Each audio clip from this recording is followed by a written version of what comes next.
yellow leaves, blotch miners, and my 5th attempt to grow green beans. What I've learned and what I'm struggling with.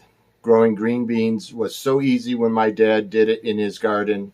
Now that I'm trying to grow them with hydroponics, and I understand very few people are growing green beans, let's start at the beginning with the biology no one talks about.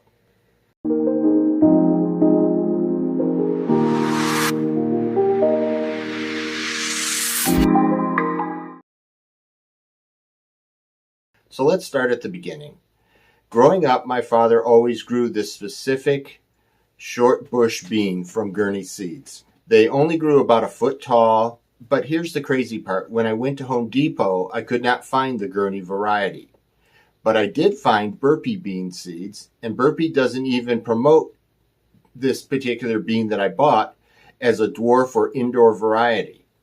I looked at the seed packet, the height isn't even on there. But on their website, they had the height of 12 to 18 inches. So here's the seeds. And nowhere in the description does it give the height of the plant. Everything else, but not the height. Most people buy bush beans thinking they stay small, but they end up with an 18 to 24 inch tall plant that grows into their hydroponic lights and dies or requires staking or trellises in their garden. This isn't just about gardening, it's about finding the hidden biology that the seed companies don't even think is important enough to even tell you. The seed variety I found at Home Depot is Burpee's stringless green pod green bean. Apparently both companies created their own bean based on a green bean variety known as Blue Lake 274.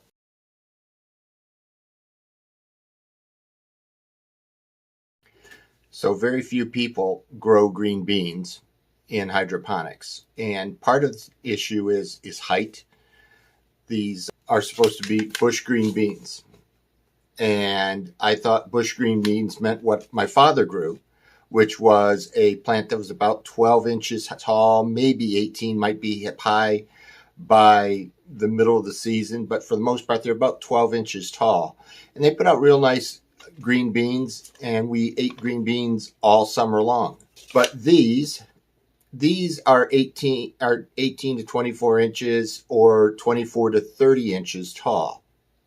They're huge. So what happened to my little green beans? Well, I found out that it's a different variety of green beans that Burpee also sells that they don't advertise as a dwarf variety or a short variety.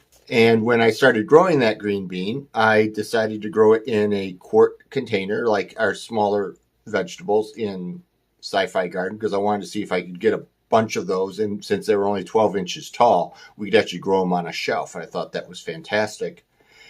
And then all of a sudden, after starting off great, having these great, beautiful green leaves, everything's going great, all of a sudden, it starts putting out yellow leaves.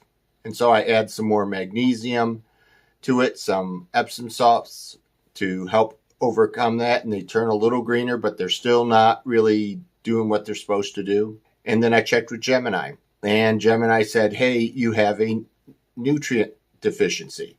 In other words, you've run into a nutrients wall. And the issue is that I was using a bloom formula, thinking that since green beans normally fix nitrogen as they pull it out of the air and they put it into the soil, that under hydroponics it would still be the case. And I found out that no, that's not the case, that in fact they need nitrogen, and they need nitrogen during the early stages, and then then you switch them to a bloom formula and they put out blooms, and then you'd go back to a nitrogen formula, get their strength up, and then put out blooms again and keep switching back and forth. But I didn't realize that. And so my leaves all came out yellow, which you can see. And I've got a chart also that I'm going to be putting up to kind of give you an idea of what to look for green bean leaves that are a mess. So diagnostic matrix. If you see leaf curling and dark green color, could be nitrogen toxicity. And then the other side of it is yellowing is normally a nitrogen deficiency. So you can kill them with nitrogen, and then you can also starve them with nitrogen, which I didn't realize. So if you're having yellow leaves, odds are you probably have either a lack of water, which we all know leaves will turn yellow because they're not getting enough water, but it could also be a lack of nitrogen. And the other thing that it could also be is an issue where you have pests. So like my larger green bean, so I started one of these in a gallon container, and it grew up very nicely. Everything was good. We were happy. It was happy. And then its leaves started browning, started having these white spots all over them. And I found out that that was actually due to bugs. That I had actually gotten apparently some pests, some insects into the house, and they planted their larvae in the leaves, and now the larvae have come out and started eating them. So my large green bean, I think, is suffering from blotch leaf miners. While the smaller one is suffering from principally a lack of nitrogen. But there are a whole series of pests that it could be if you start seeing blotches. So you got blotch leaf miners, you've got thrips that are very common indoors, spider mites, serpentine leaf miners, whiteflies, flea beetles. And for the most part, these are all various bugs, but they're all some kind of flea or fly. So they flew into your house, maybe around the trash, and then they planted their eggs in your plant, and then they hatch, and then they eat up the leaves. So that may also be a possible reason for your leaves turning yellow. They may hatch, you have an insect infection, or you may have what my smallest plant, I just realized, is both. So it both had a nitrogen deficiency, and then whatever was on my large plant got on my small plant and is eating it up.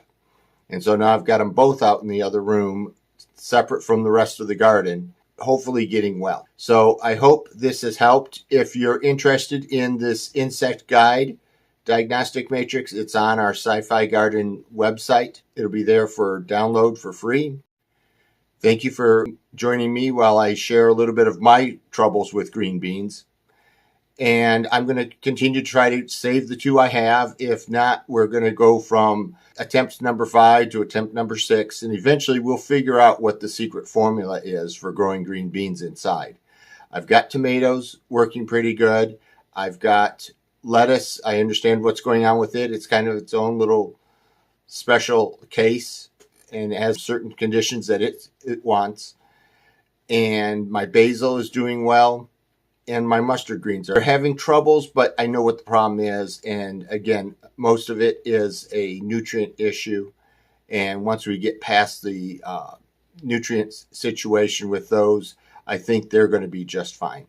So please like and subscribe and join me on my journey as I continue to test out SiFi Garden and related things so that I can understand what people are going to be running into as they use the SiFi Garden hydroponic method to grow plants of all sizes.